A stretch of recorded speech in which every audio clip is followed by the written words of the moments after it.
అబ్బా ఈ తాపకు పట్నం బోనాలు మస్తు జోరుగా జరిగినాయి.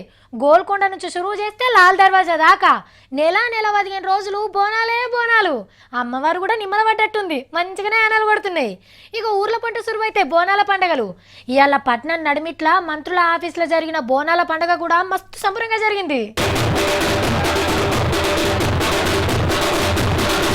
ఏయ్, పోతురాజుల ఆటలు ఏమన్నున్నాయా? ఏషాలు మస్తు గమ్మినాయి కదా. బోనాలు ఎత్తుకున్నోళ్ళంతా మంత్రుల ఆఫీస్లో కొలువులు చేసేటోళ్ళు. డప్పు సప్పుళ్ళు ఆటపాటలతోని నల్లపోషమ్మ తల్లికి బోనాలు ఎక్కించిండ్రు. మీరు గుర్తుపట్టినరో లేదో కానీ ఆంధ్ర సర్కార్ ఆఫీసర్లు కూడా ఉన్నారు. మనోళ్ళతోని కలిసి బోనాలు తీసిండ్రు. మస్తు సంబరం అవుతుండొచ్చు.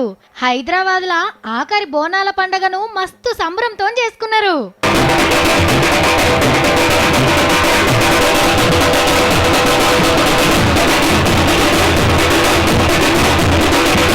ఇక అమరావతికి పోయేటోళ్ళ కోసం మనోళ్ళు ఒక మీటింగ్ పెట్టి అందరికీ సన్మానం చేసిండ్రు. ఇన్నేళ్ళు అన్నదమ్ముల లెక్క కలుసున్నాం, కలిసి పని చేసినాం, ముంగట కూడా అట్లనే ఉండాలని కోరుకున్నారు అందరూ. అప్పుడప్పుడు మీరు మా తానికి మేము మీ తానికి వచ్చిపోతుండాలే అని మాటిచ్చుకున్నారు. 2 తెలుగు రాష్ట్రాల కొలువులదారుల నడుమ ఈ ప్రేమలు పలకరింపులు ఎప్పటికి ఇట్లనే ఉండాలని మనం కూడా కోరుకుందాం.